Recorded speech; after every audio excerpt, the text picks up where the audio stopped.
मसला ये है सर, अभी पहले तो यहाँ कुंडा सिस्टम था किसी ज़माने में, तो वो कुंडा लेते थे लोग, गुजारा करते थे। वो बड़ा अच्छा दौर था क्योंकि कोई पेमेंट नहीं था, कोई किसी को पेमेंट करने की ज़रूरत नहीं पड़ती थी। लेकिन अभी जब से हम तो ये सोच रहे थे कि केबल सिस्टम आएगा, लोड शेडिंग ख़त्म हो जाएगी, हम लोग सुकून में रहेंगे। लेकिन केबल सिस्टम जब से आया है ये उल्टा हमारे लिए मुसीबत बना हुआ है, समझे ना। और बिल जो है बाकायदगी से कोई 8,000 दे रहा है, कोई 10,000 दे रहा है, कोई 5,000 दे रहा है, तो बिल भी दे रहे हैं। अभी चंद लोग हैं जो बिल नहीं दे सकते हैं या कोई कुंडा ले रहा है यहाँ पे, तो आप जाके उसको डिस्कनेक्ट करो।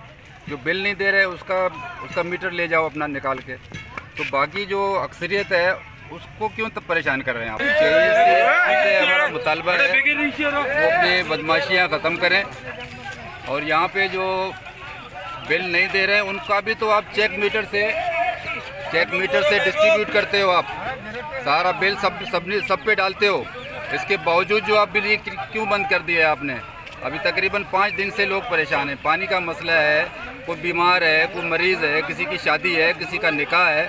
5 दिन से हम लोग अज़ियत में मुब्तला हैं यहाँ पे। लिहाजा ये सिलसिला बंद किया जाए और के इलेक्ट्रिक की बदमाशी ख़त्म की जाए यहाँ से।